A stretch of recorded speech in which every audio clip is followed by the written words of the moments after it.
business scene in Bicol region is very favorable. In fact, the domestic market is really growing. Because of the coming of the tourists dito sa Bicol region, malaking opportunity po ito para sa ating mga MSME na magtayo ng mga negosyo. Sobrang marami rin ang mga raw materials namin dito that grow abundantly in the remote areas, especially in the far-flung barangays. With the pool of human resources that we have, very talented.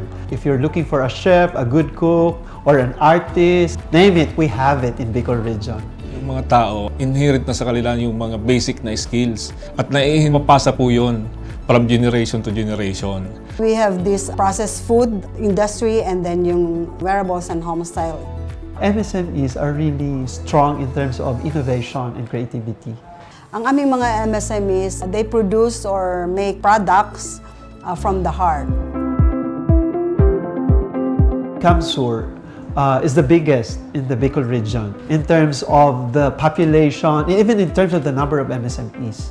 DTI Bicol is assisting around 33,000 MSMEs, and 24% of that is coming from Camsur. They really assist MSMEs from providing funds, even on mentorship, and even providing support and assistance. MSMEs are really improving a lot in terms of quality and capacity to be able really to cope with the challenges both in the domestic and international market alike. They're able to supply with the reputable establishments, and right now they have an ongoing transactions. When we talk of Bicol, hindi pwedeng walang pilinat. We also have Bicol cuisines like Laing, Bicol Express, but because of the intervention, the available technology, we're able to battle and come up with very good packaging of these Bicol cuisines.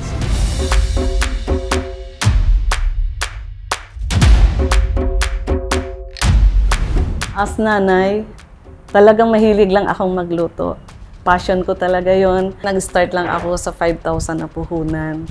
Hanggang sa unti-unting napalago ko. Unti-unti sa tulong ng DTI, ng DOST, naibote ko na siya. Yung santol, yung una, and then next yung laing, Bicol Express, and then yung Coco Jam. Tapos yung may mga pili nuts na din. Hanggang madala ko na siya sa mga exhibits, hanggang sa makilala na siya. Mabenta ang mga bottled products namin sa mga turista. Ang mga products namin ay gawa talaga sa mga natural na sangkap. Continuous din na pag-aaral ko kung paano yung a-achieve ko yung perfect talaga na lasa na magugustuhan talaga ng mga tao. Yung Bicol Express namin, creamy siya. Tapos yung ginataang santol naman, may lasa siya unique na parang pag natikman daw, sabi nga ng mga buyer ko, parang babalik-balikan mo, uulit-ulitin mo talaga.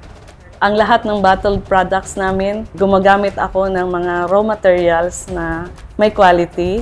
Nagsusunod talaga kami sa tamang proseso, yung good manufacturing practice.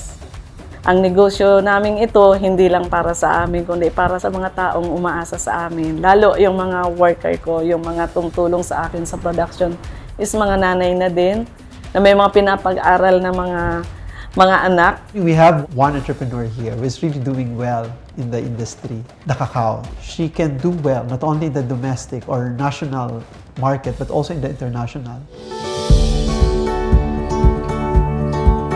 Noong 2019 po, doon po kami nagsimula sa Crave Cacao. Nagtanim kami ng mga puno ng cacao doon sa aming farm. At nung namunga na po yun na yung ginagawa namin into 3-to-bar chocolate. We use our own cacao beans, even the own cacao butter. 100% single origin ang aming mga 3-to-bar chocolates. Napaka-importante po talaga ng innovation sa kahit anong negosyo. Yung mga customers natin, they're always intrigued to try new products. We started with only 2 chocolate varieties. Ngayon, meron na po kaming 10 na flavors ng chocolate. We incorporate the famous flavors of Bicol. Nilalagyan namin yan ng pili at sili para talagang makilala na, oh, galing Bicol ito. Compared po sa mga kilala na nating mga chocolates wherein ang ginagamit nila ay ibang nuts katulad ng almonds, pistachio, yung pili chocolate naman ay napaka-creamy at nutty yung flavor niya. truly unique Bicol cacao product. Another of our bestseller products po ay yung sili chocolates. Sariling tanim po namin yung sili. Iba yung kanyang sarap. Konting hagod sa lalamunan na maanghang. Pero yung final flavor niya ay yung chocolate pa rin. Plus, we also innovate katulad nung cacao tea at cacao vinegar. Meron po kaming tanim na 2,500 cacao trees sa aming 4-hectare farm. We work together with the local cacao farmers dito po sa aming munisipyo sa Calabanga. Para po yung mga harvest nilang cacao, meron ng siguradong mapagbebentahan. Kaya sa paglago po ng negosyo namin, kasama po namin umaangat yung mga cacao farmers dito. Nagdadagdagan po ang kanilang mga income, which helps them to put food in their table tsaka send their children to school. So, pagdating po kasi sa cacao, mas kilala si Davao kasi sila yung cacao capital ng Pilipinas.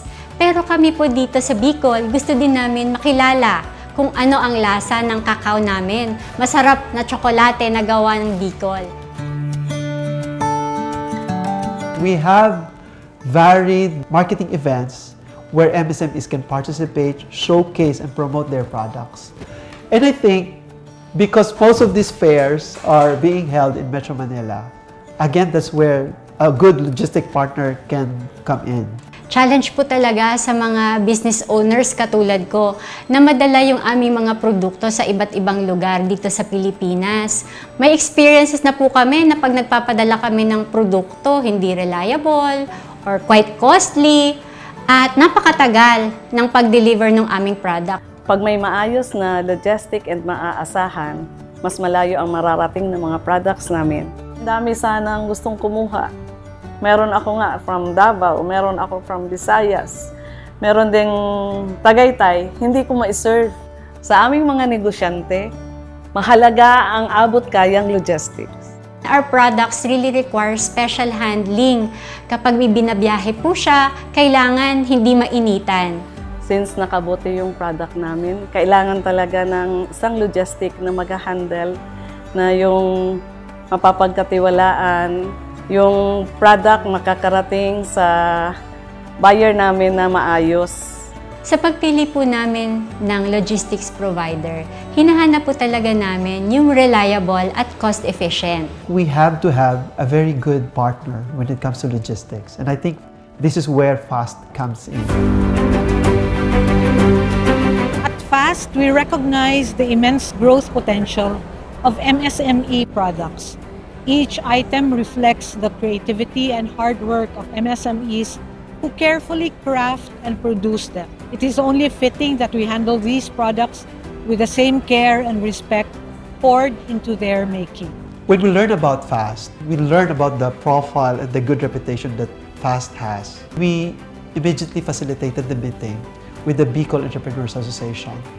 BEA, there's already a memorandum of understanding between FAST and BEA. Parang nagkaroon kami ng pag-asa na magkakaroon na kami ng logistic na mura na makakarating yung mga products namin sa iba't ibang lugar. Nang dahil sa FAST, may bagong logistic partner na masasandalan ang mga negosyante ng Bicol Region. We acknowledge that the distance of Bicol from major urban centers like Manila can limit growth potential. That is why reliable, efficient, and expert logistics is necessary to bridge that gap and bring Bicol products closer to bigger markets and more opportunity. By partnering with a very good logistics company, it would be very possible for MSMEs to bring their products elsewhere they want.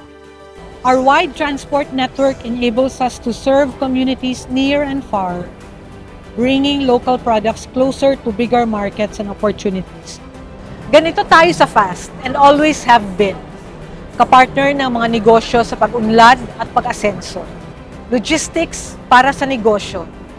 Logistics para sa bayan.